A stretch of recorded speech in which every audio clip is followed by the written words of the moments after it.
Assalamualaikum warahmatullahi wabarakatuh. Selamat pagi anak-anakku. Materi hari ini adalah mengenai 7 unsur budaya.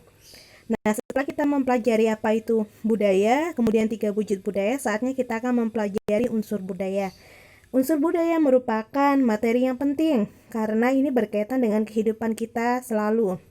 Setiap dalam kebudayaan manusia pasti ada namanya unsur budaya.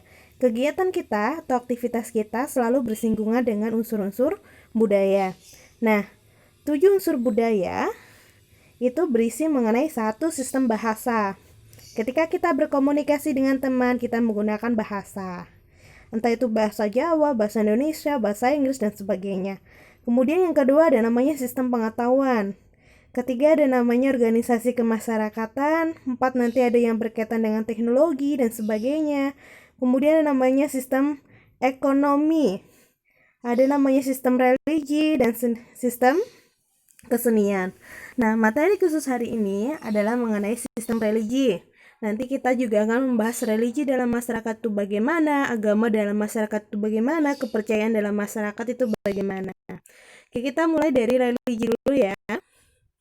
Sistem religi, Kuncoro Ningrat menyatakan bahwa asal mula permasalahan fungsi religi dalam masyarakat adalah adanya pertanyaan mengapa manusia itu percaya kepada sesuatu kekuatan gaib yang di luar dari kemampuannya dia.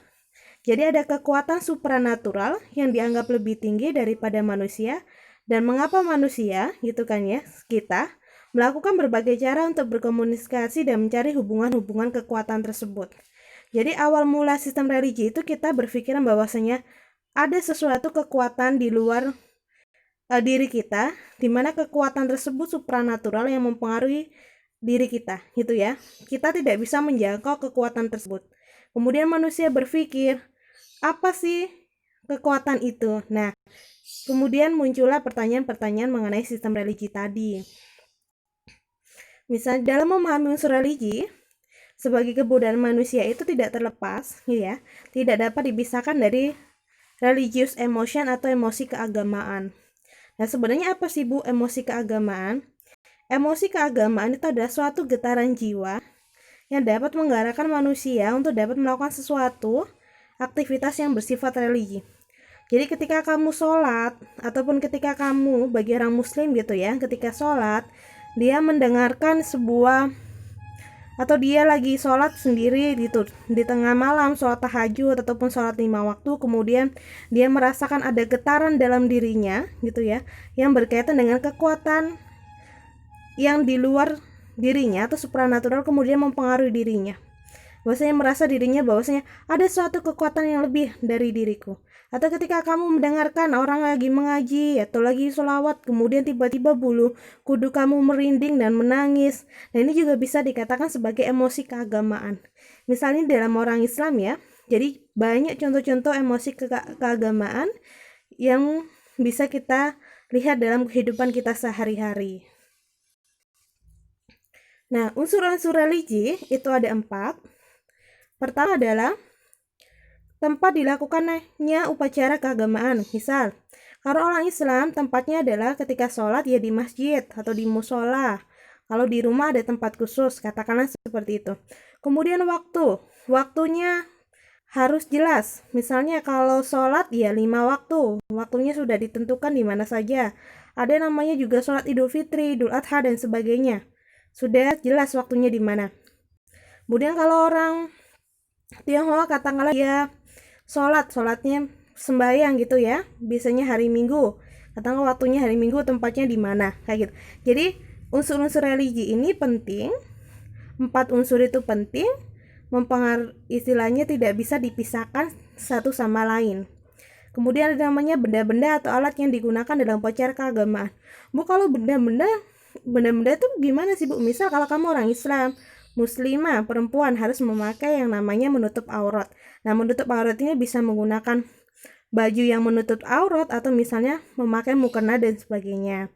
Atau kalau misalnya orang yang pergi ada acara-acara keagamaan bisa menggunakan alat-alat yang lain gitu ya.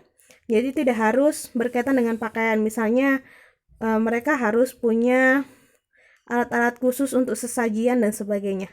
Jadi ada namanya benda-benda atau alat-alat yang digunakan untuk kegiatan keagamaan. Kemudian yang terakhir harus ada pemimpin. Yang memimpin siapa? Ketika kamu sholat berjamaah ada namanya pemimpin dan sebagainya.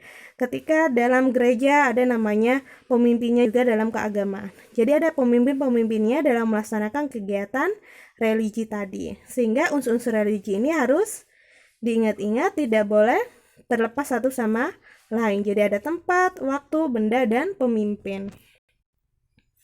Nah, ini ada beberapa istilah-istilah dalam religi atau keagamaan nanti yang kita pelajari, yang sudah Ibu rangkum, Ibu ambil materi mana yang esensial atau yang penting kita pelajari.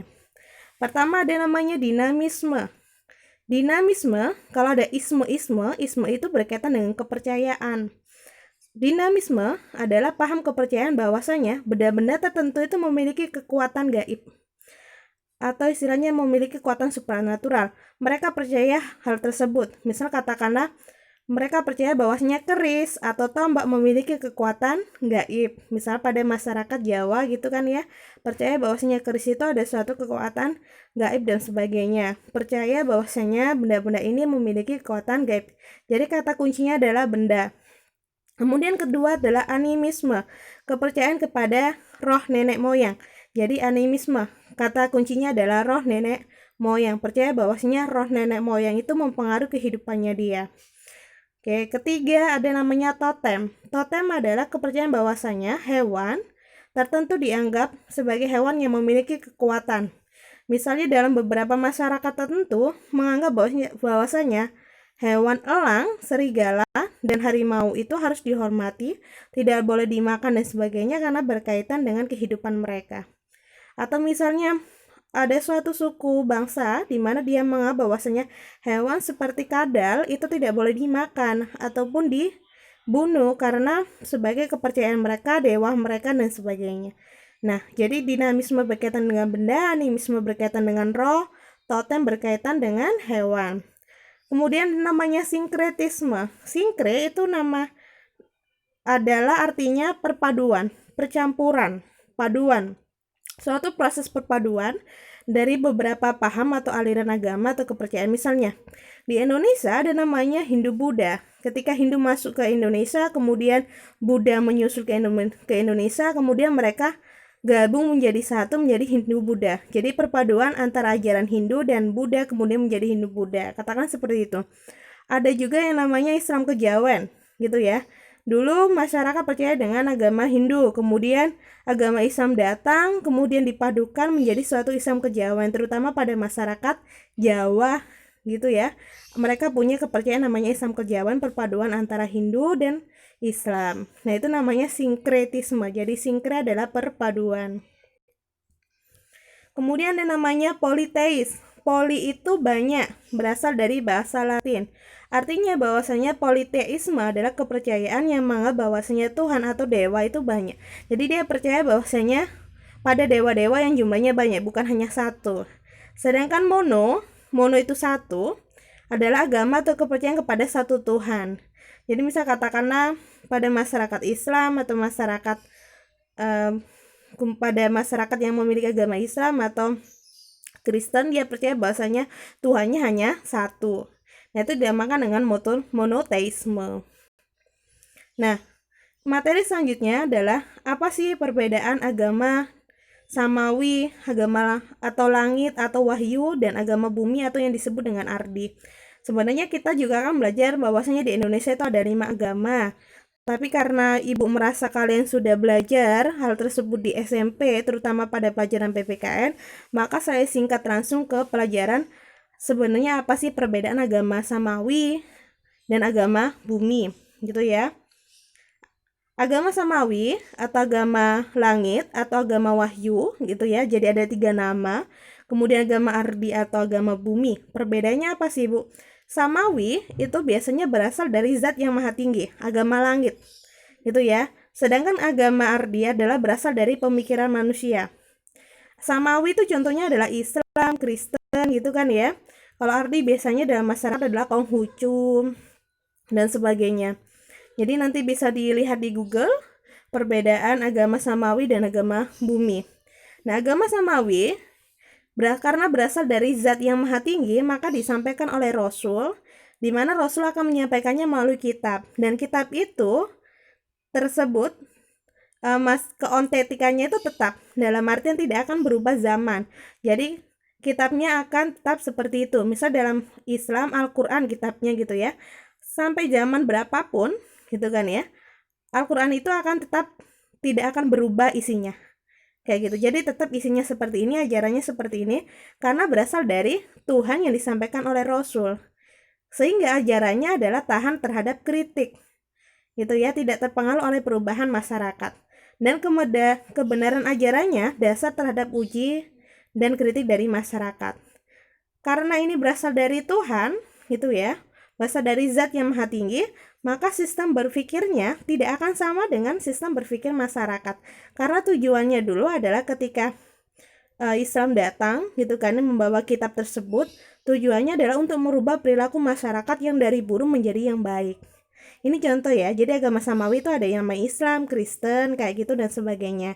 Jadi ibu tidak memberikan contoh yang lainnya karena memang ilmunya ibu hanya pada tataran Islamnya saja. Tapi kalau misalnya dari teman-teman yang mau berbagi cerita tentang bagaimana Kristen, kemudian agama samawi yang lainnya, silakan ibu dengan terbuka. Karena kita hanya belajar apa sih perbedaan agama samawi dan agama bumi, bukan bermaksud membedakan di antara keduanya atau selebihnya.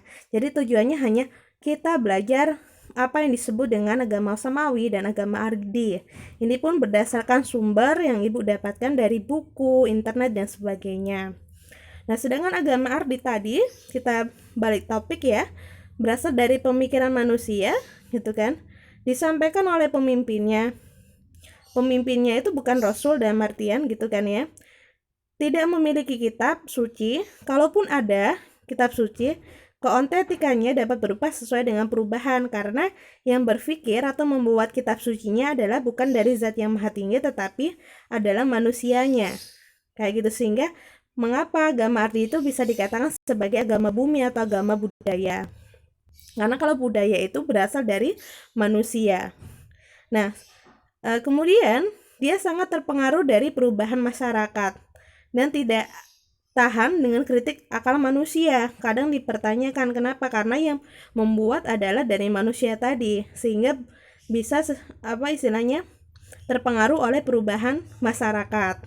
Nah, sistem berpikirnya sama dengan sistem berpikir masyarakat pengikutnya, karena yang membuat adalah manusia tadi.